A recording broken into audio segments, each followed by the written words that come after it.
오늘 아침 거울을 보거나 샤워 중에 문득 몸에 이상한 변화가 느껴지지 않으셨나요? 코털 사이에 흰 털이 보였다면 혹시 아래쪽 털까지 하얘지고 있는 건 아닐까요? 단순한 나이 탓이라며 이 작은 징후를 무심코 넘기시려 했다면 잠시 멈춰서 생각해 보셔야 합니다. 그건 몸속 어딘가에 장기가 침묵 속에서 보내는 마지막 경고일 수도 있기 때문입니다. 사실 우리 몸은 병이 발병하기 훨씬 이전부터 계속해서 이상 신호를 내보내고 있습니다. 특히 예순을 넘긴 이후에 나타나는 신체 변화들은 자연스러운 노화인지 아니면 위급한 구조 요청인지 구분하는 것이 앞으로의 건강 수명을 결정짓는 중요한 기준이 됩니다. 이번 영상에서는 60세 이상이라면 절대로 놓쳐서는 안 될 3가지 침묵의 신호와 지금 당장 시장에서 살 수 있는 재료들로 몸을 눈에 띄게 되살리는 강력한 식사법에 대해 자세히 알려드립니다. 특히 영상 후반부에 소개할 특정 부위에 생기는 흰 털과 그것을 해결하는 해독 수프에 대한 이야기는 이 정보를 알고 있느냐, 모르느냐에 따라 앞으로 10년 후 당신의 삶이 완전히 달라질 만큼 중요한 내용입니다. 만약 당신이 앞으로도 스스로 2발로 걷고 맛있는 음식을 즐기며 가족에게 짐이 되지 않고 건강하게 살아가길 바란다면 꼭 이 영상을 끝까지 시청하시고 오늘부터 바로 실천해 보시기 바랍니다. 이 채널에서는 예순 이후에 올바른 식습관을 주제로 삼아 건강 수명을 늘리는 식사에 관한 정보를 전해드리고 있습니다. 이번 영상이 도움이 되셨다고 느끼신다면 마지막에 좋아요와 댓글을 남겨주시면 큰 힘이 됩니다. 그럼 이제 본격적인 이야기로 들어가겠습니다. 첫 번째로 주의해야 할 중요한 신호는 바로 매일 샤워할 때 쉽게 확인할 수 있는 다리의 변화입니다. 혹시 요즘 들어 다리털이 예전보다 얇아지고 듬성듬성해졌다고 느끼신 적 있으신가요? 예전에는 훨씬 굵고 풍성했던 것 같은데 요즘은 이상하리만큼 매끈해졌다고 생각해 본 적은 없으신가요? 여성이라면 제모가 필요 없어져서 편하다고 여길 수도 있고 남성이라면 그저 나이 탓이라며 무심코 넘기기 쉽습니다. 하지만 이 변화는 단순한 노화가 아닐 수 있습니다. 조용히 그러나 분명하게 진행되고 있는 동맥경화의 초기 징후일 수 있기 때문입니다. 특히 폐쇄성 동맥경화증이라는 질환의 초기 단계에서 흔히 나타나는 신호로 알려져 있습니다. 한번 상상해 보세요. 우리 몸의 털은 산소와 영양분이 충분히 공급되어야 자랄 수 있습니다. 식물이 자라기 위해 물이 필요하듯이 다리의 털도 혈액이라는 생명의 물줄기를 필요로 합니다. 그런데 심장에서 가장 멀리 떨어져 있는 다리는 원래도 혈류가 약해지기 쉬운 부위입니다. 만약 다리의 동맥이 점점 단단해지고 내부가 좁아졌다면 어떻게 될까요? 혈액이라는 영양 배달이 다리 끝까지 제대로 닿지 못하게 되는 것입니다. 그 결과 영양이 부족해진 모근은 힘을 잃고 털이 빠지며 다리 피부가 부자연스럽게 반짝이고 매끄러워지게 됩니다. 이 상태를 단순히 나이 탓이라며 방치하면 다리 저림 냉증이 심해지고 결국 걷는 것조차 어려워질 수 있으며 심한 경우 다리 조직이 괴사할 위험까지 생깁니다. 다리의 혈관이 막혔다는 건 뇌나 심장의 혈관 역시 이미 비슷한 상태일 가능성이 높다는 뜻이기도 합니다. 무섭지 않으신가요? 하지만 걱정하지 마세요. 이런 혈관의 위기를 해결하기 위해 비싼 약이나 건강기구를 구매할 필요는 없습니다. 집 근처 마트에서 단돈 2,000원 정도면 살 수 있는 작지만 강력한 구원식품이 있습니다. 바로 고등어 통조림입니다. 설마 그런 흔한 음식이 효과가 있어? 라고 의심하실 수도 있겠지만 실제로 고등어나 정어리 같은 등푸른 생선에 풍부한 이 PA는 딱딱해진 혈관을 부드럽게 하고 혈액을 맑게 만들어주는 놀라운 효과를 지닙니다. 서울의 한 국립연구기관이 진행한 대규모 조사에서도 생선을 자주 먹는 사람은 그렇지 않은 사람보다 심근경색 등의 위험이 현저히 낮다는 결과가 밝혀졌습니다. 그렇다면 왜 생선회를 먹지 않고 굳이 통조림을 추천할까요? 그 이유가 굉장히 중요합니다. 생선회는 공기와 닿는 순간부터 산화가 진행되어 EPA가 쉽게 파괴되지만 통조림은 공기 접촉 없이 가공되기 때문에 소중한 EPA가 그대로 보존되어 있습니다. 게다가 뼈까지 부드럽게 익어 있어서 60대 이후 부족하기 쉬운 칼슘도 함께 섭취할 수 있습니다. 혈관을 말끔히 청소해줄 뿐 아니라 뼈까지 튼튼하게 만들어주는 말 그대로 먹는 링거라고 불러도 손색이 없습니다. 섭취 방법도 아주 간단합니다.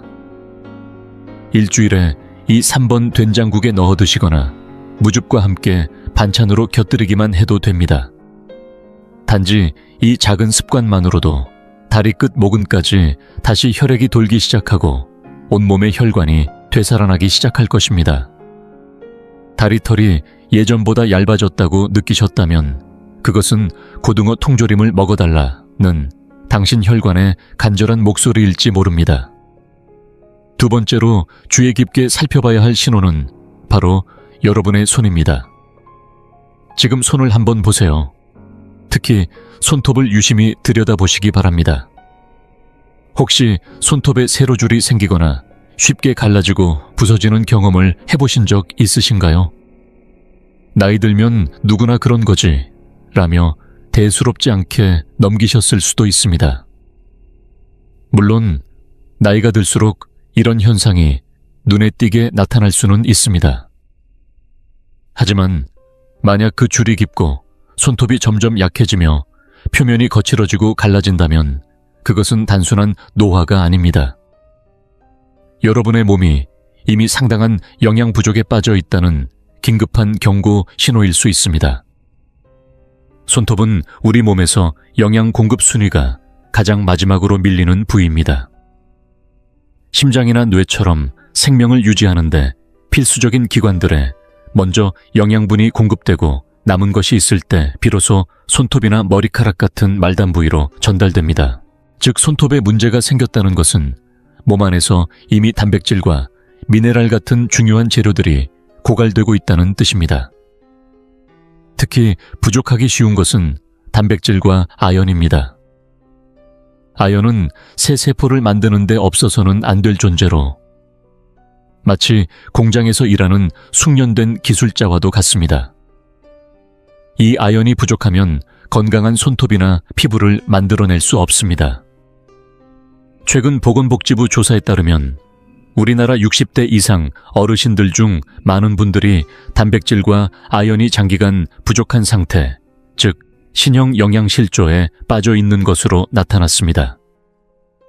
혹시 여러분도 입맛이 없다고 간단히 국수나 토스트 같은 음식만으로 식사를 때우고 계신가요? 그렇게 해서 얻을 수 있는 영양소는 턱없이 부족합니다. 손톱이 약해졌다는 것은 혈관도 약해지고 있고 뼈도 약해지고 있으며 근육조차 점점 힘을 잃고 있다는 몸의 경고일 수 있습니다. 그렇다면 어떻게 해야 할까요? 다행히도 해답은 가까운 동네 마트에서도 쉽게 구할 수 있습니다. 그건 바로 계란입니다. 계란은 비타민C와 식이섬유를 제외한 거의 모든 영양소를 골고루 함유한 완전 식품입니다. 특히 손톱의 주재료가 되는 양질의 단백질과 세포 재생을 도와주는 아연이 풍부합니다. 그런데 여기서 한 가지 중요한 팁을 드리자면 계란의 효과를 몇 배로 끌어올릴 수 있는 음식 궁합이 있습니다. 바로 비타민C가 풍부한 식재료와 함께 먹는 것입니다. 예를 들어 레몬이나 브로콜리와 함께 섭취하면 아연의 흡수율이 확 높아진다는 연구 결과도 있습니다. 예를 들어 삶은 계란을 샐러드에 넣고 거기에 레몬즙을 살짝 뿌리거나 아침 식사 때 계란 프라이 옆에 브로콜리를 곁들이는 식으로 간단하게 실천할 수 있습니다. 손톱에 생긴 세로줄은 지금 내 몸에 재료가 부족해요 라는 몸의 편지입니다. 값비싼 건강기능식품을 사기 전에 먼저 하루에 계란 2알부터 드셔보세요. 한 달 정도만 꾸준히 실천하면 손톱 뿌리에서부터 반짝이는 건강한 핑크빛 손톱이 자라나는 것을 직접 느끼게 될 것입니다. 그리고 그것은 손톱만이 아니라 여러분의 내장과 근육이 젊어지고 있다는 생생한 증거이기도 합니다. 세 번째 신호는 이번 영상에서 무엇보다 꼭 전해드리고 싶었던 매우 중요한 이야기입니다. 바로 영상 시작 부분에서도 언급했던 코털이나 아랫부분의 털에 생기는 흰색 털에 관한 내용입니다. 머리카락이 하얘지는 것은 나이가 들면 누구에게나 나타날 수 있는 자연스러운 현상일 수 있습니다. 하지만 아직 고령이 아님에도 불구하고 갑자기 코털이나 음모 같은 부위에 흰 털이 생기기 시작했다면 이는 단순한 노화가 아니라 우리 몸 깊은 곳에 있는 특정 기관이 보내는 경고일 가능성이 있습니다. 바로 목젖 아래 위치한 갑상선이라는 기관의 기능 저하가 의심되는 신호일 수 있습니다. 갑상선은 온몸의 신진대사를 조절하는 에너지의 중심 같은 호르몬을 만들어내는 곳입니다. 몸을 따뜻하게 해주고 장기의 움직임을 조절하며 피부와 모발의 재생을 촉진하는 등 마치 자동차의 엔진처럼 우리 몸의 속도를 조절해주는 중요한 역할을 담당합니다. 그런데 이 갑상선 기능이 떨어지게 되면 어떻게 될까요? 몸 전체의 대사 속도가 급격히 느려지며 색소를 만들어내는 멜라닌 세포의 활동도 저하되어 모근이 색을 입히지 못한 채 흰털이 자라나게 되는 것입니다. 특히 코털이나 음모 같은 굵은 채모는 일반적인 머리카락보다 생장 주기가 훨씬 길기 때문에 원래는 흰털이 쉽게 생기지 않는 부위입니다. 그런데 이곳에까지 흰털이 늘어난다는 건 그만큼 몸의 대사 엔진이 현저히 느려졌다는 의미입니다. 여기에 더해 최근 들어 유난히 추위를 많이 타거나 식사를 줄였는데도 체중이 늘거나 이유 없이 무기력해지고 항상 피곤하거나 피부가 거칠고 건조해지는 증상까지 나타난다면 이는 단순한 갱년기가 아니라 갑상선 기능 저하증이라는 질환의 전형적인 증상일 수 있습니다. 이러한 상태를 그냥 나이 들어서 그런 거겠지 하고 넘기는 분들이 많지만 이건 분명한 치료와 식단 개선이 필요한 의학적 신호일 수 있습니다. 그렇다면 떨어진 갑상선 기능을 다시 활성화시키기 위해선 어떻게 해야 할까요? 해답은 바로 요오드라는 미네랄을 섭취하는 것입니다. 요오드는 갑상선 호르몬의 주재료로 미역 다시마, 김톳 등과 같은 해조류에 풍부하게 들어있습니다. 이러한 식재료들을 평소 된장국이나 국물 요리에 꾸준히 활용하신다면 부족하기 쉬운 요오드를 자연스럽게 보충할 수 있습니다. 단 여기서 주의할 점이 하나 있습니다. 해조류는 건강에 좋지만 너무 많이 섭취하면 오히려 해가 될 수 있습니다. 우리 한국인은 본래 해조류를 자주 섭취하는 식습관이 있기 때문에 극단적인 결핍은 드물지만 의식적으로 챙겨 드시는 것이 좋습니다. 그리고 한 가지 더 갑상선 호르몬이 제대로 작동하려면 셀레늄이라는 또 다른 미네랄이 반드시 필요합니다. 셀레늄은 다소 낯설게 들릴 수 있지만 이 성분이 부족하면 만들어진 호르몬이 제 기능을 하지 못하게 됩니다. 셀레늄은 고등어나 참치 같은 생선과 계란에도 풍부하게 들어있으므로 앞서 손톱 건강을 이야기할 때 소개한 계란, 그리고 이 부분에서 강조한 미역국의 조합은 결과적으로 갑상선 기능 회복에 탁월한 역할을 하게 되는 셈입니다. 결론적으로 코털이나 음모에 흰털이 생겼다고 해서 부끄러워해야 할 이유는 전혀 없습니다. 오히려 그것은 지금 내 몸의 엔진이 식고 있어요. 다시 에너지를 주세요. 라고 말하는 몸의 목소리일 수 있습니다. 그럴 땐 주저 말고 계란을 챙기고 따뜻한 미역국 한 그릇으로 대사를 깨워주세요. 그 작은 식탁의 변화가 당신의 몸을 다시 활력 넘치는 상태로 되돌릴 수 있는 강력한 첫걸음이 될 것입니다. 지금까지 다리에 털이 빠지거나 손톱에 세로줄이 생기고 잘 부러지거나 코털이나 음모에 흰털이 나는 현상까지 3가지 신체의 변화에 대해 이야기 나눴습니다. 이 모든 변화들은 단순한 나이 탓이 아니라 몸속 혈관이 막히고 영양이 부족하고 대사 기능이 떨어졌다는 3가지 핵심 원인에서 비롯된 노화의 경고일 수 있습니다. 처음엔 아무렇지 않아 보일지 몰라도 이런 사소한 신호들을 무시하고 지나치면 결국은 뇌졸중이나 전신 쇠약, 심지어는 장기적인 와병 생활 같은 더 큰 불행으로 이어질 수 있습니다. 하지만 너무 두려워하지 마세요.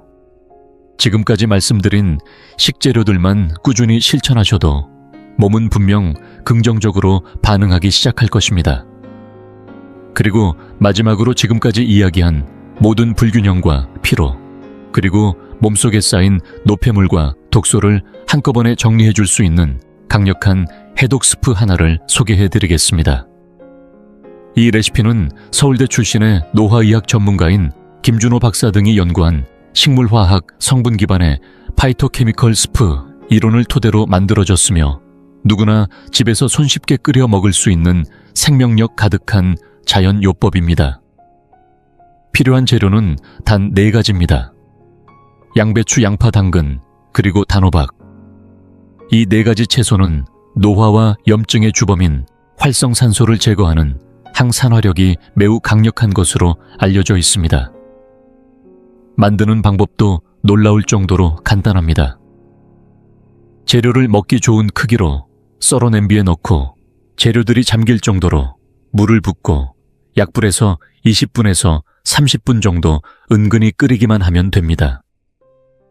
처음에는 소금이나 조미료를 넣지 않고 채소 본연의 맛만으로 드시는 것이 가장 좋습니다. 이때 맑은 갈색빛의 국물이 우러나오는데 이것이 바로 채소 세포벽이 열과 시간에 의해 분해되며 흘러나온 파이토케미컬 그 자체입니다. 이 스프의 진짜 놀라운 점은 면역력을 끌어올리고 혈액을 맑게 하며 상처 입은 혈관과 세포들을 복원시켜주는 힘입니다. 이 스프를 꾸준히 드신 분들 중에는 피부가 밝고 탱탱해졌다는 분도 있고 흰 머리카락이 줄어들었다거나 감기에 걸리지 않게 되었다는 분들도 많습니다. 만약 맨 국물이 심심하게 느껴진다면 간을 약간 맞춰보셔도 좋고 앞서 소개해드린 고등어 통조림을 함께 넣어 끓이면 더욱 완벽한 조합이 됩니다. 고등어의 EPA 성분과 채소의 항산화 성분이 만나면 그야말로 무적의 항노화 스프가 완성됩니다. 이 스프는 아침 식사 전에 한 잔, 혹은 저녁 식사 전 입가심처럼 한 잔씩 마시는 것이 가장 효과적입니다. 냉장고에 남아있는 재료들로도 충분히 만들 수 있는 이 스프 한 그릇이 비싼 영양제나 화장품보다 훨씬 더 확실하게 여러분의 몸속 깊은 곳부터 건강을 바꾸어 줄 것입니다. 몸을 위한 최고의 투자, 바로 여러분의 부엌에서 시작됩니다. 지금까지 이야기한 다리털이 빠지는 현상, 손톱에 생긴 세로줄, 그리고 코털이나 아랫부분 털에 나타난 흰 털. 이 3가지 변화는 더 이상 나이 들었으니 어쩔 수 없다며 포기하고 넘길 일이 아닙니다. 그것은 아직도 여러분의 몸이 스스로 살아가고 싶다는 제발 영양을 달라고 절박하게 외치고 있는 생명의 신호입니다. 오늘 소개해드린 해결책들은 모두 특별한 것이 아닙니다. 당장 내일 아침 동네 마트에서 몇천 원이면 구할 수 있는 것들 뿐입니다. 고등어 통조림으로 혈관을 청소하고 계란으로 세포를 새롭게 만들며 해조류로 대사를 활성화하고 채소 스프로 몸속 독소를 씻어내는 것. 다 평범한 식재료지만 그 힘은 결코 평범하지 않습니다.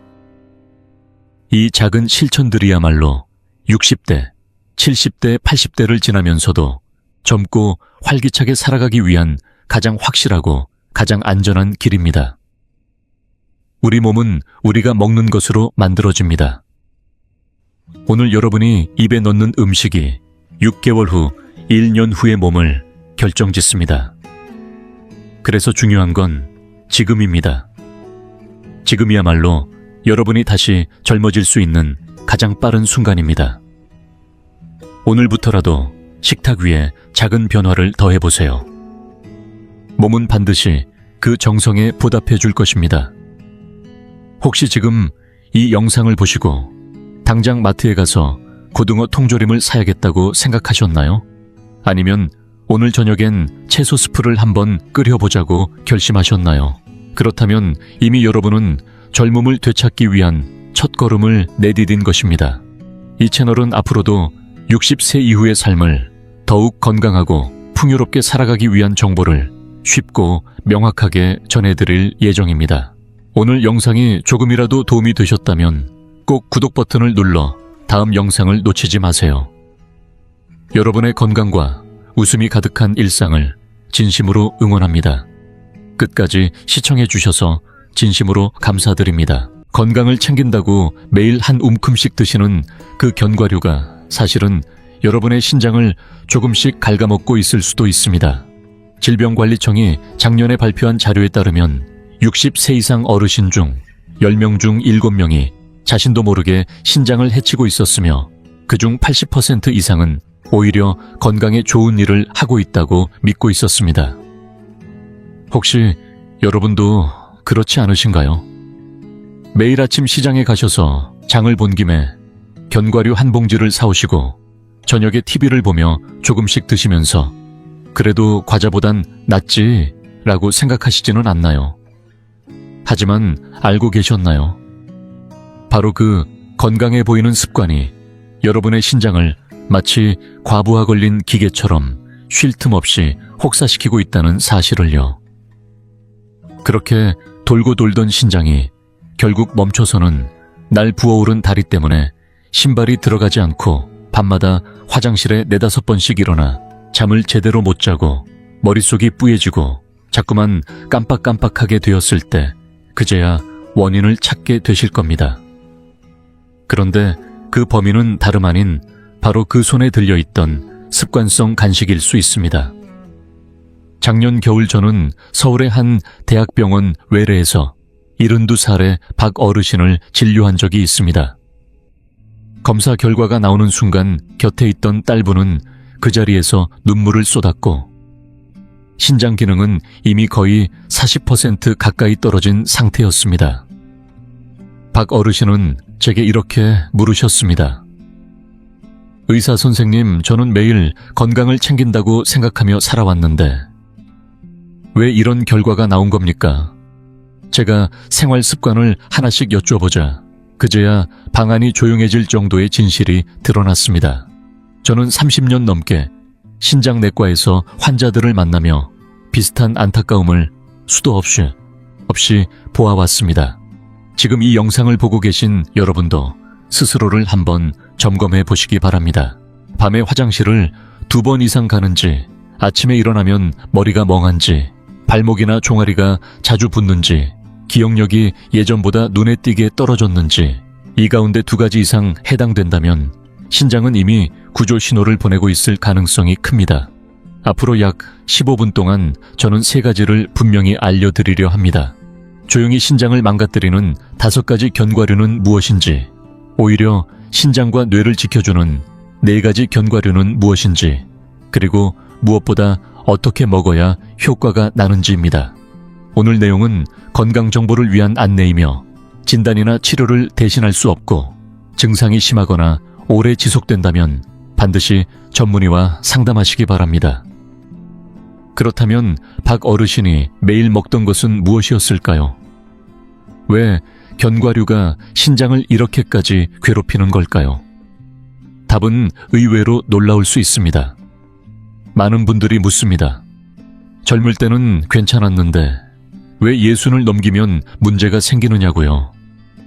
그 이유에는 잘 알려지지 않은 비밀이 있습니다. 신장을 집에서 쓰는 정수기에 비유해 보십시오. 젊을 때는 필터가 새 것이라 피를 걸러내는 일이 빠르고 수월하지만 예순을 넘기면 필터가 서서히 낡기 시작합니다. 국내 의과대학의 10년 추적 연구에 따르면 예순 이후 신장의 여과 능력은 해마다 약 1%씩 감소해 이른이 되면 젊을 때보다 30에서 40%나 떨어집니다. 이는 1시간 만에 끝내던 일을 이제는 2시간이 걸려야 처리한다는 뜻입니다. 문제는 먹는 양과 내용은 그대로인데 처리 능력만 줄어든다는 점입니다. 마치 고속도로에 차가 몰려 점점 막히는 것처럼 부담은 계속 쌓입니다. 더 무서운 사실은 신장이 아프다고 소리치지 않는다는 점입니다. 잦은 야간 배뇨, 이유 없는 부종 하루가 다르게 흐려지는 머릿속 떨어지는 기억력. 우리는 이를 단순한 노화로 넘기지만 사실은 신장이 마지막 힘을 다해 보내는 신호입니다. 이 원리를 이해하셨다면 이제 어떤 견과류가 신장을 해치고 있는지 하나씩 짚어보겠습니다. 여러분, 먼저 하나 여쭤보겠습니다. 혹시 집에 해바라기 씨 있으신가요? 만약 있다면 지금부터 드릴 이야기는 반드시 귀 기울여 들으셔야 합니다. 해바라기 씨에는 옥살산이라는 성분이 숨어 있습니다. 100g 기준으로 무려 90mg의 옥살산이 들어있는데 이 수치는 시금치보다도 3배 가까이 많습니다. 이 성분은 체내로 들어오면 반드시 신장을 통해 배출되어야 합니다. 상상해보세요. 집에서 쓰는 수도관에 하얀 물때가 끼듯이 이 옥살산도 신장에 아주 가느다란 관을 따라 서서히 쌓이기 시작합니다. 처음에는 아무 증상도 없지만 시간이 지날수록 그 찌꺼기가 굳어가고 결국엔 돌처럼 단단해져 결석이 생기게 됩니다. 실제로 국내 의학연구기관의 자료에 따르면 60세 이상 어르신들의 신장 결석 발병률은 30대 젊은 층보다 약 2.8배 높다고 보고되었습니다. 그리고 결석 환자들의 식습관을 조사해본 결과 해바라기 씨를 오랫동안 즐겨 먹은 분들이 유독 많았다는 사실도 드러났습니다.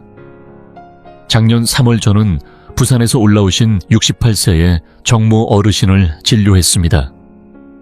정 어르신은 은퇴한 시내버스 기사셨고 딸이 함께 병원에 오셨습니다. 딸이 제게 이렇게 말했습니다. 선생님, 아버지가 요즘 이상하세요. 화장실에서 볼일을 보고도 물을 몇 번씩 내리시고 계속 변기가 고장났다고 하세요. 제가 정 어르신께 복부 초음파 검사를 권했더니 오른쪽 신장에 지름 1.2cm 크기의 결석이 발견되었습니다. 식습관을 여쭤봤더니 아주 자연스럽게 이렇게 말씀하셨습니다.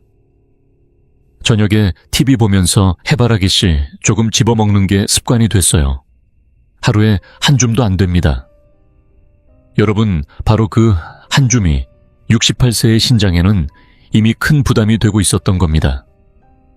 문제는 여기서 끝이 아닙니다. 정 어르신은 해바라기 씨를 드실 때 맥주도 함께 드시는 습관이 있으셨습니다.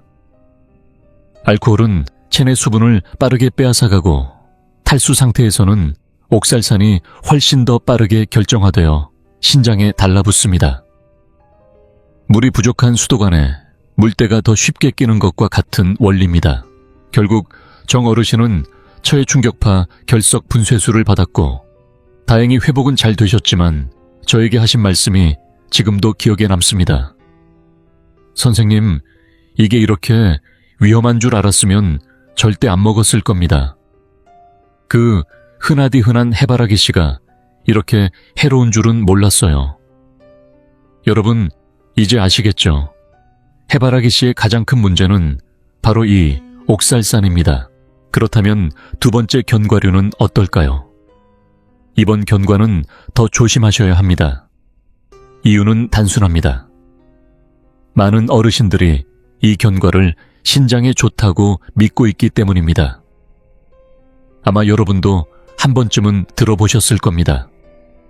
호박씨는 신장을 보한다. 하지만 제가 꼭 말씀드려야 할 진실이 있습니다. 이 말은 수십 년째 잘못 전달되어 온 오해입니다. 호박씨에는 두 가지 주요 미네랄이 아주 풍부하게 들어있습니다. 바로 칼륨과 인입니다. 100g 기준으로 칼륨은 약 800mg, 인은 무려 1200mg으로 칼륨은 바나나의 2배, 인은 우유의 10배에 해당하는 양입니다. 젊을 때는 신장이 이런 무기질을 비교적 잘 걸러낼 수 있습니다. 마치 쓰레기 처리장이 자동으로 작동하듯 불필요한 미네랄을 빨리 배출하죠. 하지만 예순을 넘어서면 그 처리장의 기계들이 하나둘씩 낡아가기 시작합니다. 속도가 느려지고 결국에는 몸속에 쌓이게 됩니다. 그렇다면 칼륨이 쌓이면 어떤 일이 벌어질까요? 심장이 두근거리거나 불규칙하게 뛰고 다리나 손이 저리며 감각이 둔해지고 호흡이 가빠지는 증상이 나타날 수 있습니다. 인이 쌓이면 어떻게 될까요? 피부가 가렵고 뼈가 시리고 아프며 혈관에 석회가 끼듯 굳어져가는 칼슘 침착이 진행될 수 있습니다. 국내 대형 대학병원 연구팀이 65세 이상 노인 320명을 대상으로 2년 동안 추적 조사한 결과 혈중인 수치가 기준치 이상으로 높은 분들 중 38%가 꾸준히 호박씨를 섭취해온 것으로 나타났습니다. 작년 여름 대구 달서구에 사시는 70세 이모 여사님이 저를 찾아오셨습니다. 동사무소에서 일하시다 은퇴하신 분이었는데 그날 진료실에 들어오실 때부터 걸음걸이가 힘겨워 보였습니다. 다리가 많이 붓고 신발이 맞지 않아 끈도 제대로 묶지 못하고 계셨습니다. 제가 평소 드시는 건강보조식품이나 식습관을 여쭤보니 뜻밖에도 이렇게 말씀하셨습니다. 건강식품은 따로 안 먹고요. 그냥 매일 아침에 호박씨 한 줌씩 먹어요. 옆집 초 여사님이 이거 신장에 좋다고 해서 벌써 10년 넘게 먹고 있어요. 하지만 체혈 결과를 확인한 순간 이 여사님도 놀라움을 감추지 못하셨습니다. 혈중 칼륨 수치는 5.8 정상은 3.5에서 5.5 사이고 혈중인은 2.1로 정상 상한선인 1.5를 훌쩍 넘었습니다.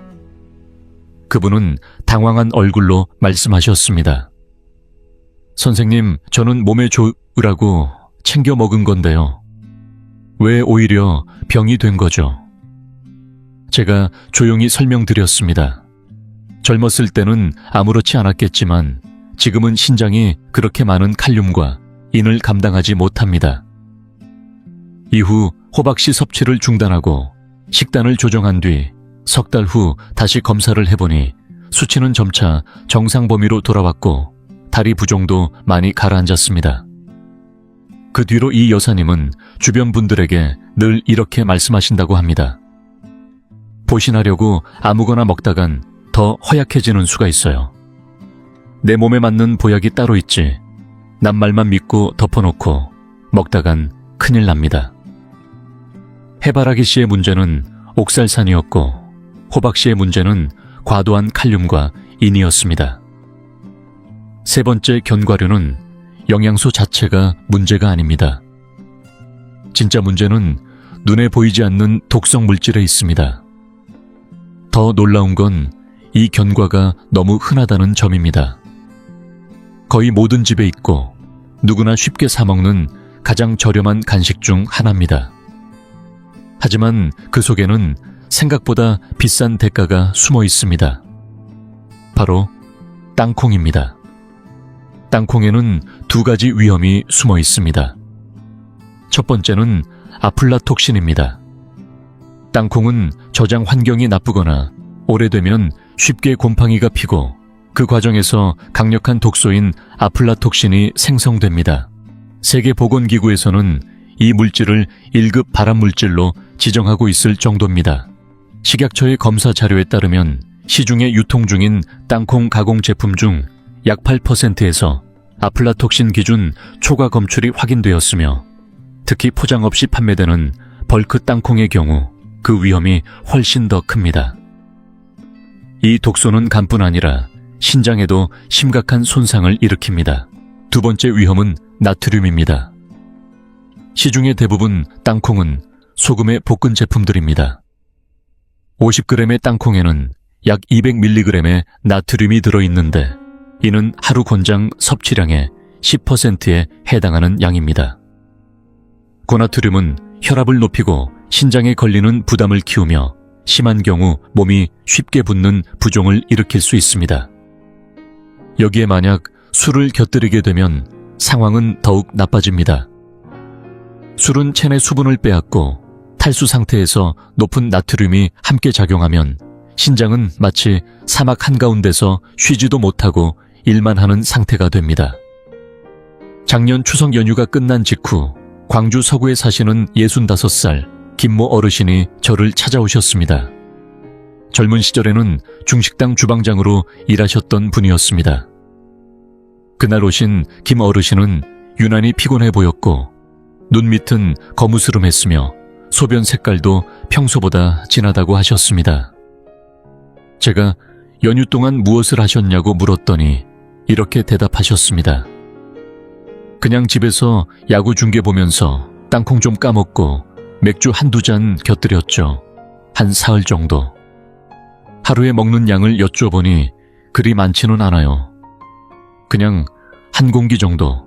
어차피 땅콩은 싸니까요. 라고 하셨습니다. 검사 결과는 심각했습니다. 간 수치는 135로 정상 범위인 40-110을 크게 넘었고 요산 수치도 560으로 기준치를 초과했으며 간 기능 검사도 전반적으로 이상이 있었습니다. 저는 조심스럽게 설명드렸습니다. 김 선생님, 이번 연휴에 드신 땅콩과 맥주가 간과 신장을 한꺼번에 혹사시킨 겁니다. 김 어르신은 후회스러운 표정으로 말씀하셨습니다. 선생님, 이게 이렇게 위험한 줄 알았으면 절대 그렇게 안 먹었죠. 땅콩이야 흔하고 싸서 대수롭지 않게 생각했는데 이럴 줄이야. 이후 2주간 집중 치료와 더불어 땅콩과 술을 완전히 끊으신 결과 수치는 점차 안정되기 시작했습니다.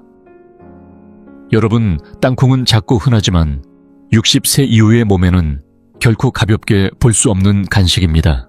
지금까지 3가지 해로운 견과류를 정리해 드렸습니다. 첫 번째, 해바라기 씨는 옥살산이 신장 결석을 유발합니다. 두 번째, 호박 씨는 과도한 칼륨과 인으로 전해질 균형을 무너뜨립니다. 그리고 세 번째, 땅콩은 아플라톡신과 나트륨으로 간과 신장을 동시에 공격합니다. 이제 네 번째, 견과입니다. 문제는 여전히 심각합니다. 보기엔 말랑하고 달콤한 이 견과는 우리의 혈당을 마치 롤러코스터 태우듯 요동치게 만듭니다. 바로 캐슈넛입니다. 캐슈넛의 문제는 다른 곳이 아니라 바로 탄수화물에 있습니다. 100g 기준으로 캐슈넛에는 30g에 가까운 탄수화물이 들어 있습니다. 이 수치는 아몬드의 2배, 호두의 3배 수준입니다. 탄수화물은 우리 몸에 들어오면 곧바로 포도당으로 전환되어 혈당을 올립니다. 이때 혈당은 빠르게 치솟고 몸은 이를 낮추기 위해 인슐린을 급하게 분비합니다. 문제는 여기서부터입니다. 예순을 넘기면 인슐린이 제대로 작동하지 않기 시작합니다. 마치 녹슨 열쇠가 자물쇠에 들어가도 잘 돌지 않는 것처럼 인슐린의 민감도가 떨어지는 것이죠. 이를 의학적으로는 인슐린 저항성이라고 합니다. 질병관리청의 전국 조사에 따르면 60세 이상 인구의 약 40%가 이미 인슐린 저항성이 나타나고 있으며 이는 당뇨병으로 가는 초기 신호입니다. 문제는 혈당이 들쑥날쑥하게 되면 신장에도 상당한 스트레스가 간다는 점입니다. 마치 수압이 불안정한 수도관이 점점 손상되는 것처럼 혈당의 불안정은 신장의 미세혈관을 끊임없이 자극합니다. 그뿐만이 아닙니다. 뇌는 안정적인 에너지원이 필요한 기관인데 혈당이 출렁이면 집중력도 흐트러지고 기억력은 점점 떨어집니다. 특히 식사 후 심하게 졸리는 증상은 뇌가 제 역할을 못하고 있다는 신호일 수 있습니다. 국내 한 대학병원 신경과 연구진이 1,500명의 노인을 5년간 추적 관찰한 결과 혈당이 자주 급변하는 이들의 인지기능 저하 위험은 안정적인 혈당을 유지한 그룹보다 무려 60%나 더 높았습니다. 작년 가을 경기 수원에 사는 69세 강모 여사님이 진료실을 찾으셨습니다. 은퇴한 중학교 국어 교사셨던 그분은 최근 들어 말한 내용을 자주 잊고 식사 후엔 꼭 졸려서 누워야 한다며 걱정된다는 딸과 함께 오셨습니다. 제가 간식을 뭘 드시냐고 묻자 이렇게 말씀하셨습니다. 제가 원래 혈당이 조금 높거든요. 병원에서는 설탕은 피하라고 해서 캐슈넛을 매일 조금씩 먹어요. 견과류는 혈당에 좋다고 하잖아요. 여러분, 여기서 바로 문제가 보이시나요? 캐슈넛은 분명 견과류이지만 그 안에 탄수화물 함량은 결코 낮지 않습니다. 실제로는 흰쌀밥과 큰 차이가 없을 정도로 혈당을 빠르게 올릴 수 있는 음식입니다. 제가 식후 2시간 혈당을 측정해보라고 권했고 캐슈넛을 한 줌 먹은 후 재본이 11.8까지 올라갔습니다. 원래 정상 수치는 7.8 이하여야 합니다. 저는 강 여사님께 캐슈넛 대신 아몬드로 바꾸고 하루 한 줌 이하로 줄이시되 식사 후 15분간 산책을 권했습니다. 3주 뒤 다시 오셨을 때 혈당은 8.5로 내려왔고 요즘은 머리도 한결 맑고 기억력도 예전보다 나아진 것 같아요. 라고 웃으셨습니다. 그리고 이렇게 덧붙이셨습니다. 나는 그동안 좋은 줄 알고 했던 건데 알고 보니 내 몸에는 오히려 안 좋았더라고요. 견과류도 골라야 하네요. 여러분, 지금까지 4가지 견과류를 소개해드렸습니다.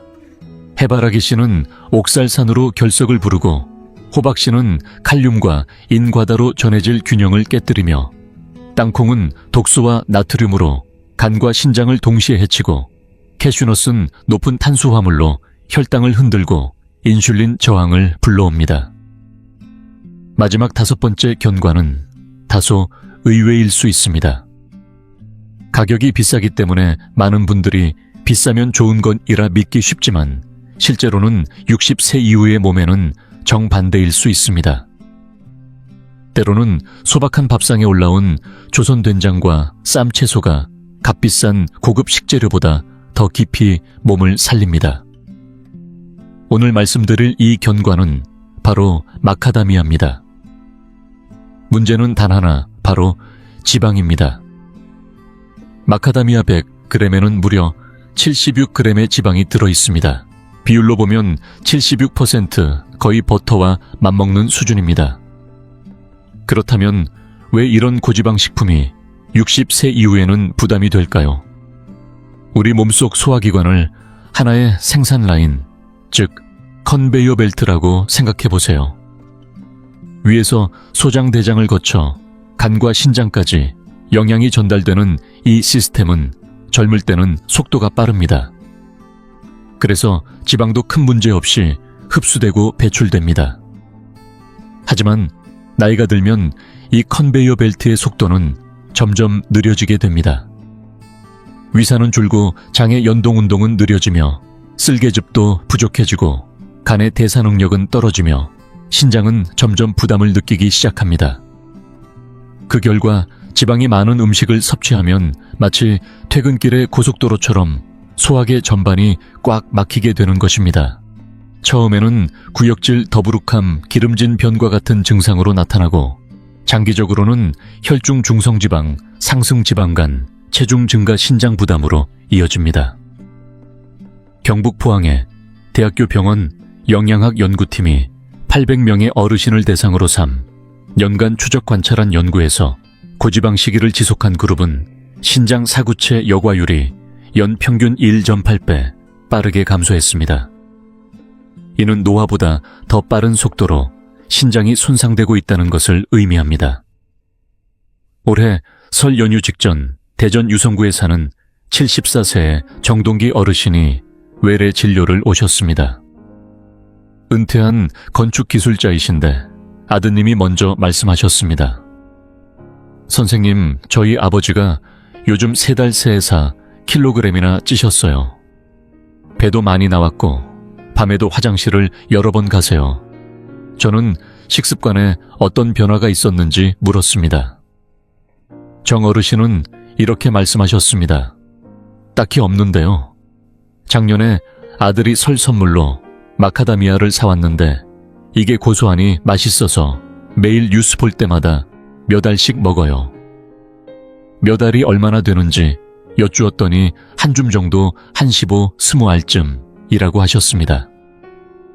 검사 결과는 놀라웠습니다. 체중은 62에서 66kg로 증가했고 중성지방 수치는 1.2에서 3, 5로 급등 사구체 역와율은 72에서 58로 급락했습니다. 저는 조심스럽게 말씀드렸습니다. 어르신 하루에 드신 마카다미아 한 줌이 사실상 반 공기 분량의 기름을 매일 드신 셈이에요. 간도 신장도 그 부담을 버티기 어렵습니다. 정 어르신은 깜짝 놀라시며 말씀하셨습니다. 아니 그렇게 비싼 건데 몸에 좋을 줄만 알았지 해로울 거라곤 생각도 못했네요. 그 후로 마카다미아를 끊고 식단을 조절하셨고 2달 뒤 다시 오셨을 때는 체중이 3kg 줄고 중성지방은 2.1로 내려갔으며 야간요도 매일 4회에서 2회로 줄었습니다. 정 어르신은 마지막에 이렇게 말씀하셨습니다. 이제야 알겠어요.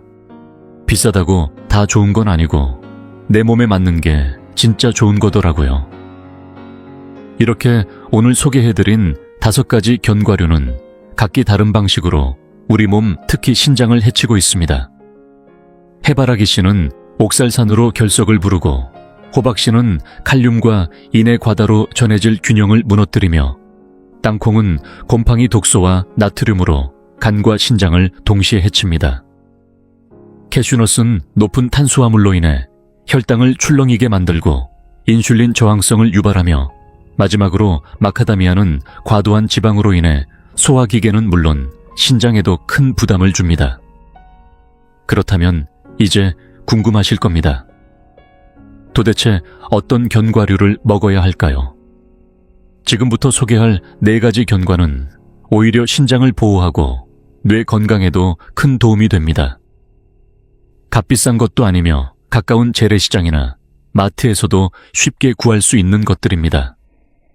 많은 분들이 제게 묻습니다. 선생님, 그럼 저는 뭘 먹어야 하나요? 걱정하지 마세요.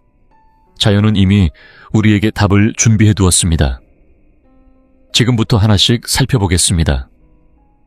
만약 80이 넘은 어르신이 저에게 딱 하나만 고르라고 하신다면 저는 망설임 없이 이 견과를 추천할 겁니다.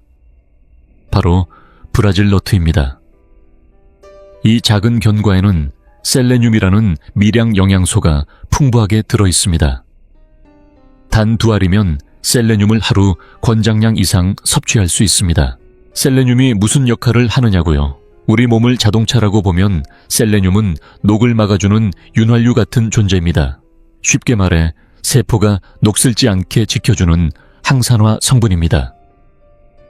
신장과 뇌는 특히 산화 스트레스에 약한 기관입니다. 셀레늄은 이 2 기관에 일종의 보호막을 씌워주는 셈이죠. 대한영양학회 전국조사에 따르면 60세 이상 인구의 약 35%가 셀레늄을 제대로 섭취하지 못하고 있습니다. 셀레늄이 부족하면 피로가 쉽게 쌓이고 면역력도 저하되며 기억력과 집중력도 떨어집니다. 심장과 혈관에도 부담이 가중되죠. 서울대병원 노인의학과는 10년에 걸쳐 2,000명의 어르신을 추적했습니다. 그 결과 셀레늄을 충분히 섭취한 그룹은 인지기능이 급격히 떨어질 확률이 셀레늄 부족 그룹보다 47% 낮았습니다. 올해 1월 부산 동래구에 사시는 68세 박정순 어르신이 저를 찾아오셨습니다. 은퇴하신 초등학교 선생님이신데 따님이 걱정스레 말씀하셨습니다. 선생님, 저희 엄마가 요즘 계속 멍하다고 하세요. 머리가 자주 띵하고 집중도 잘 안 되고요. 혈액검사 결과 혈중 셀레늄 수치는 0.58이었습니다. 정상이 0.7 이상인데 꽤 낮은 수치였죠. 저는 하루에 딱 하나, 아침 식사 30분 후 브라질 너트를 한 알만 드시라고 권했습니다. 다른 건 바꾸지 않아도 된다고 말씀드렸습니다. 3주 뒤 박 어르신이 다시 오셨습니다. 선생님, 요즘 확실히 머리가 맑아졌어요. 책도 다시 읽게 되고 할 일도 기억이 잘 나요. 혈중 셀레늄 수치도 0.8까지 회복되었고 전보다 확연히 달라진 모습이었습니다. 박 어르신이 마지막에 이렇게 물으셨습니다. 아니, 이 조그만 견과 하나가 그렇게 대단한가요? 저는 웃으며 대답했습니다. 우리가 간절히 필요한 건 늘 큰 고기나 비싼 음식이 아닐 수도 있습니다. 몸이 딱 필요로 하는 영양소 하나가 없을 때 삶의 질은 눈에 띄게 달라질 수 있습니다. 섭취 방법은 간단합니다. 아침 식사 후 30분쯤 뒤 하루에 한 알만 드시면 됩니다. 절대 많이 드시면 안 됩니다. 셀레늄은 과다 섭취 시 오히려 독이 될 수 있기 때문입니다. 하루 한 알이면 충분합니다. 수입식품 코너나 인터넷에서도 무염무가미 제품을 쉽게 구하실 수 있고 냉장 보관하시면 오랫동안 안전하게 드실 수 있습니다. 자연의 신비는 정말 놀랍습니다. 신기하게도 생김새가 뇌처럼 생긴 음식이 실제로 뇌를 보호해주는 역할을 합니다. 대표적인 예가 바로 호두입니다. 호두에는 오메가3 지방산, 특히 알파리놀렌산이 풍부하게 들어있습니다. 이 성분이 무슨 역할을 할까요? 우리 뇌는 수많은 세포들로 구성되어 있는데 각각의 세포를 둘러싼 막이 있습니다. 쉽게 말해 마치 집 바깥을 감싸고 있는 외벽과 같은 구조죠.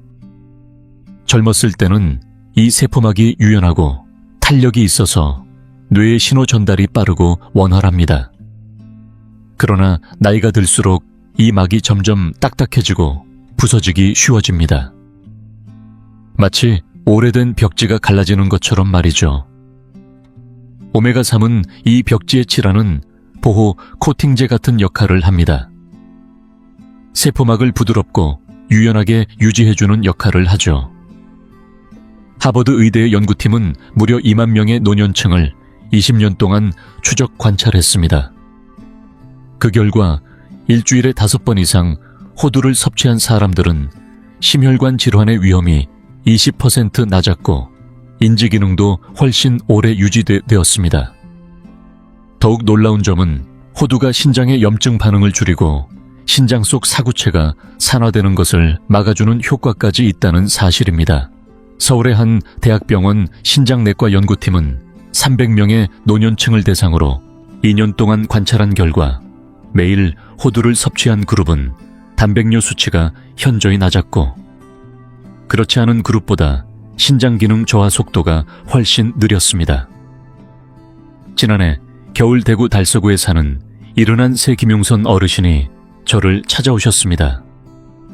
퇴직한 전기 기술자였던 김 어르신은 요즘 부쩍 깜빡깜빡한다고 했습니다. 아들이 걱정스러운 표정으로 말씀하셨죠. 선생님 아버지가 최근엔 본인 말도 까먹으시고 자꾸 기운이 없으세요. 저는 아침 식사와 점심 사이 오전 10시쯤에 호두를 매일 6에서 7알 정도 드시라고 권유드렸습니다. 약 30g 정도 되는 양인데 생으로 된 호두를 요구르트나 두유에 곁들여 드시면 더욱 좋습니다. 3달 뒤 김 어르신의 아들이 다시 찾아왔습니다. 선생님 아버지 상태가 정말 많이 좋아지셨어요. 기억력도 돌아오시고 혈압도 안정됐습니다. 라고 환하게 웃으셨죠. 호두는 어떻게 드시는 게 좋을까요? 매일 아침 10시쯤 생호두를 6알 정도 드시는 걸 추천드립니다. 절대 볶거나 설탕에 절이지 마시고 그냥 생으로 드셔야 합니다. 그리고 한 달 안에 다 드시는 게 좋기 때문에 냉장 보관하시고 한 주 분량씩 미리 소분해 두시면 과식도 막고 깜빡하는 일도 줄일 수 있습니다. 혈당이 자꾸 널뛰듯 오르락내리락 하신다면 지금부터 말씀드릴 이 견과가 여러분의 구원자가 될지도 모릅니다. 바로 아몬드입니다. 아몬드는 식이섬유가 아주 풍부한 견과류로 100g당 무려 12g의 섬유질을 함유하고 있습니다. 이는 흔히들 건강에 좋다고 알려진 캐슈넛의 3배에 달하는 양입니다. 그렇다면 식이섬유가 우리 몸에 어떤 도움을 줄까요? 간단히 말해 식이섬유는 음식이 위와 장에서 천천히 소화되도록 도와줍니다. 덕분에 혈당이 급격히 치솟는 일이 줄어들고 부드럽게 올라갔다가 안정적으로 유지되게 되는 것이죠. 마치 자동차가 갑자기 밟는 급가속 대신 천천히 부드럽게 가속하는 느낌이라고 생각하시면 됩니다. 이 방식이 훨씬 연료도 절약되고 안전하듯 혈당도 그렇게 다뤄야 건강해집니다. 대한당뇨병학회의 연구에서도 아몬드를 식사 사이에 간식으로 섭취한 그룹이 그렇지 않은 그룹보다 식후 혈당 상승폭이 평균 30% 낮은 것으로 나타났습니다. 게다가 아몬드는 칼륨 함량이 높으면서도 나트륨 함량이 낮기 때문에 혈압을 올리거나 신장에 부담을 주지도 않습니다. 오히려 혈압 안정에 도움을 주는 역할을 하죠. 수원 팔달구에 사는 73세 마석진 어르신은 평생 회계사로 일하다가 은퇴하신 분입니다. 평소 당화혈색소가 7.2로 약을 복용하라는 권유를 받았지만 본인은 약에 의존하기 전에 식단을 바꿔보고 싶다고 하셨습니다. 그래서 저는 마 어르신께 매일 오후 3시에 생아몬드 10알에서 15알 정도를 녹차 한 잔과 함께 드시도록 권했습니다.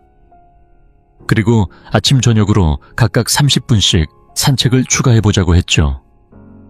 3달 후 다시 뵌 마 어르신의 혈당 수치는 놀라운 변화를 보였습니다. 당화혈색소는 6.5까지 떨어졌고 식후 혈당도 훨씬 더 안정적으로 유지되고 있었습니다. 어르신은 환하게 웃으며 이렇게 말씀하셨습니다. 이제 오후 3시만 되면 아몬드 먹는 시간이 기다려져요. 하루 중 가장 기분 좋은 시간이 됐습니다. 그렇다면 어떻게 먹어야 할까요? 하루 권장량은 오후 3시쯤 공복이 아니면서 식사와도 너무 멀지 않은 시간에 10개에서 15개의 생아몬드를 드시는 겁니다. 볶거나 소금에 절인 제품은 피하고 무가당 생아몬드를 고르셔야 합니다. 하루 총 섭취량은 30g을 넘기지 않는 것이 좋고 오전에는 호두를 오후에는 아몬드를 먹는 방식으로 시간대를 나누면 영양 균형도 맞출 수 있습니다. 밤에 4-5번씩 자꾸 깨신다면 지금 필요한 건 수면제가 아니라 작고 고마운 이 견과일지도 모릅니다. 바로 피스타치오입니다. 피스타치오는 천연 멜라토닌이 아주 풍부하게 들어있는 특별한 견과입니다. 50g 기준으로 무려 660 마이크로그램의 멜라토닌을 함유하고 있어 다른 견과보다 10배 이상 많습니다. 멜라토닌이란 무엇일까요? 쉽게 말해 우리 몸이 스스로 분비하는 잠, 오라는 신호등입니다. 해가 지면 뇌에게 이제 그만 쉬자고 알려주는 호르몬이죠. 그런데 나이가 들면 이 멜라토닌 분비량이 눈에 띄게 줄어듭니다. 특히 60세가 넘으면 분비량이 절반 이하로 떨어지기 때문에 밤에 자주 깨고 새벽에 일찍 깨는 일이 부쩍 많아집니다. 국가수면연구소의 통계에 따르면 60세 이상 어르신 중 약 40%가 다양한 형태의 수면장애를 겪고 있습니다. 10명 중 4명이 숙면을 못하고 있다는 뜻입니다. 피스타치오는 수면제를 대신하는 약은 아니지만 우리 몸이 원래대로 자연스럽게 숙면의 리듬을 되찾도록 도와주는 역할을 합니다. 대전 중구에 사는 75세 임정순 할머니는 원래 하룻밤에 4번까지 깨곤 하셨습니다. 깰 때마다 다시 잠들기 힘들어서 새벽까지 뒤척이기 일쑤였죠. 제가 권해드린 건 간단했습니다. 잠자기 1시간 전 따뜻한 우유 한 잔과 함께 피스타치오 15알에서 20알 정도를 드셔보시라고 했습니다. 3주 뒤 임 할머니는 이렇게 말씀하셨습니다. 이젠 많아야 2번, 어떤 날은 한 번도 안 깨고 자요. 자고 일어났을 때 몸이 훨씬 가볍고 개운해졌어요. 잠의 질이 바뀌자 하루의 시작이 달라졌다고 하셨습니다. 그럼 어떻게 드셔야 할까요? 밤 9시쯤 잠들기 1시간 전에 피스타치오 15알에서 20알 정도를 준비하시고 따뜻한 우유 한 컵과 함께 드시면 됩니다. 반드시 무가염 무첨가 원물 그대로의 피스타치오를 선택하시고 너무 늦게 드시면 소화가 안 되고 너무 일찍 드시면 효과가 희미해질 수 있습니다. 잠들기 정확히 1시간 전 그 타이밍이 가장 좋습니다.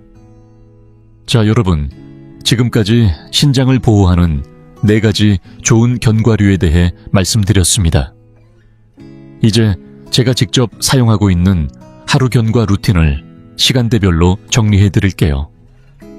아침 7시, 아침 식사 후 30분쯤에 브라질 너트 한 알, 오전 10시에는 호두 6에서 7알 정도를 요거트와 함께 드시면 좋습니다. 점심 12시는 일반 식사만 하시고 견과는 쉬어갑니다. 오후 3시에는 아몬드 15알을 녹차와 함께, 밤 9시 잠들기 1시간 전에는 피스타치오 20알과 따뜻한 우유 한 잔, 하루 총량은 40g 이내로 조절하시면 충분합니다. 이 일정표가 도움이 되셨다면 좋아요. 한번 눌러주시고 댓글에 저장했습니다. 한마디 남겨주세요. 제가 여러분이 진심으로 따라오고 계신지 확인할 수 있는 작은 신호가 됩니다. 자, 지금까지 정리해 보겠습니다. 주의해야 할 5가지 경과는 이렇습니다. 첫째, 해바라기 씨는 옥살산이 많아 신장 결석을 유발할 수 있습니다. 둘째, 호박 씨는 칼륨과 인이 과다에 전해질 불균형을 일으킬 수 있습니다. 셋째, 땅콩은 아플라톡신과 나트륨이 많아 간과 신장을 동시에 해칩니다. 넷째, 캐슈넛은 탄수화물이 높아 혈당을 급격히 올립니다. 다섯째, 마카다미아는 지방 함량이 너무 높아 60세 이후 소화기에 부담을 줍니다. 반면에 추천드리는 4가지 견과는 다음과 같습니다. 브라질 너트는 셀레늄이 풍부해 강력한 항산화 작용을 합니다. 호두는 오메가3이 풍부해 뇌와 신장을 보호합니다. 아몬드는 식이섬유 덕분에 혈당 조절에 탁월하고 피스타치오는 멜라토닌 덕분에 숙면에 도움을 줍니다. 이제 5가지 기본 원칙을 기억하세요. 첫째, 견과류는 식사 대용이 아닌 간식으로만 드세요. 둘째, 무염 무가당 가공되지 않은 원물 그대로를 선택하세요. 셋째, 하루 총량은 40g 이하로 제한하세요. 넷째, 개봉 후 30일 안에 냉장 보관하여 드세요. 다섯째, 이미 신장 질환이 있거나 혈압약, 당뇨약을 복용 중이시라면 반드시 의사와 상의 후 섭취하세요. 혹시 기억이 잘 안 나신다면 괜찮습니다. 지금 화면 캡처하거나 영상을 저장해 두시면 됩니다. 실제로 많은 환자분들이 이 방법을 실천하신 후 눈에 띄는 변화를 경험하셨습니다. 첫째 주에는 야간요 횟수가 4번에서 3번으로 줄고 수면의 질이 개선되기 시작했고, 둘째 주에는 머리가 맑아지고 다리 부종이 덜하며, 셋째 주부터는 기억력이 되살아나고 하루가 훨씬 활기차졌다는 분들이 많았습니다. 한 달쯤 지나면 몸이 한결 가벼워지고 혈압도 안정되었다는 후기들을 자주 듣습니다. 이건 기적이 아닙니다. 단지 여러분의 몸이 드디어 제대로 된 영향을 받기 시작했기 때문입니다. 그리고 불필요한 부담을 내려놓기 시작했기 때문입니다. 저는 30년 넘게 신장내과에서 환자들을 만나왔습니다. 너무 많은 어르신들이 그저 조금만 일찍 알았더라면 피할 수 있었을 병으로 투석실에 누워 계시는 모습을 봤습니다. 그때마다 마음이 참 무겁습니다. 특히 그분들 대부분이 좋다고 믿고 먹은 것 때문에 병을 키웠다는 사실이 너무나 안타깝습니다. 우리는 노화를 멈출 순 없습니다. 하지만 어떻게 늙어갈지는 스스로 선택할 수 있습니다. 점점 약해지고 누군가의 손을 빌려야 하는 삶이 아니라 맑은 정신과 건강한 몸으로 손주들을 안아줄 수 있는 노년을 원하신다면 그 시작은 바로 오늘 바로 지금 여러분이 먹는 음식에서 시작됩니다. 건강은 멀리 있는 목표가 아닙니다. 오늘 내일 그리고 매일의 작은 선택이 쌓여서 만들어지는 결과입니다. 오늘부터 딱 한 가지 견과류만 바꿔보는 것부터 시작해보세요. 이 길 저와 함께 천천히 그러나 꾸준히 걸어가 봅시다. 마지막으로 다시 한번 강조드립니다. 현재 신장 질환이 있거나 혈압약 당뇨약을 복용 중이신 분들은 반드시 주치의와 상의 후 조절하셔야 하며 오늘 드린 내용은 건강한 노년층을 위한 일반적인 식이 가이드입니다. 가능한 한 해마다 정기적으로 혈액 검사와 소변 검사를 통해 신장 기능을 확인하시고 이상이 생기기 전에 바로잡는 것이 무엇보다 중요합니다. 오늘 영상이 도움이 되셨다면 4가지 부탁을 드립니다. 첫째, 좋아요로 응원해주세요. 더 많은 어르신들에게 이 영상이 닿을 수 있도록요. 둘째, 구독 버튼을 눌러주세요. 앞으로도 실용적인 건강 정보를 꾸준히 전해드리겠습니다. 셋째, 가족과 친구, 특히 60세 이상 부모님께 꼭 공유해주세요. 넷째, 댓글로 여러분의 경험을 나눠주세요. 그 한 줄의 경험이 다른 분께는 큰 도움이 될 수 있습니다. 저는 서울 신촌에 있는 신장내과 전문의 김준호입니다. 신장 건강만을 30년간 연구해온 현장 전문가로서 다음 영상에서도 여러분께 꼭 필요한 정보를 진심으로 전달드리겠습니다. 우리 다음 시간에 또 만나요.